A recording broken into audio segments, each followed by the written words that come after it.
Eldor Shomurodov uchun 2025-yil Rimdan Istanbulgacha bo'lgan yorqin yo'l. 2025-yil Eldor Shomurodov faoliyatida alohida o'rin egalladi.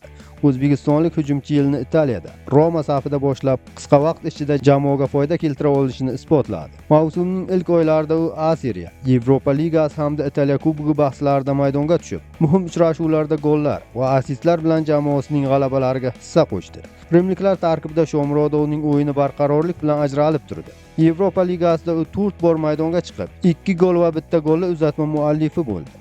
A Seriyada esa 19 ta o'yinda 3 bor raqib darvozasini ishg'ol qildi. Yana 3 marta sheriklariga assist qildi. Italiya Kubogida o'tkazilgan yagona bahsda gol urmadi, ammo jamoaviy harakatlarda faol bo'ldi. Shu bilan birga Eldor Shomurodov 2025-yil davomida O'zbekiston milliy terma jamoasi safida ham muntazam o'ynadi. Terma jamoa tarkibida u 10 ta uchrashuvda ishtirok etib, 2 bor raqib darvozasini ishg'ol qildi.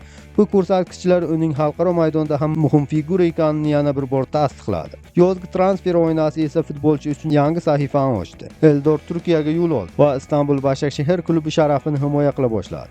Istanbulda u o'zini tez topdi va ayniqsa Turkiya Super Ligasida yuqori samaradorlik ko'rsatdi. Chempionatda 17 ta o'yinda 12 ta gol urib, 3 ta assist qayd etdi. Konferensiya ligasi saralash bosqichida 6 bor maydonga tushib, bitta assist bilan cheklandi. Turkiya Kubogida o'tkazilgan bir uchrashuvda esa gol yoki assist qayd etilmadi. Yil yakunida Shomurodovning umumiy statistikasi juda ta'sirli ko'rinish oldi.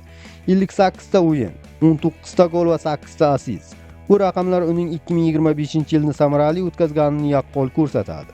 Ayni paytda u Turkiya Super Ligasining to'purarlar ro'yxatida peshqadamlardan biri sifatida qayd etilmoqda.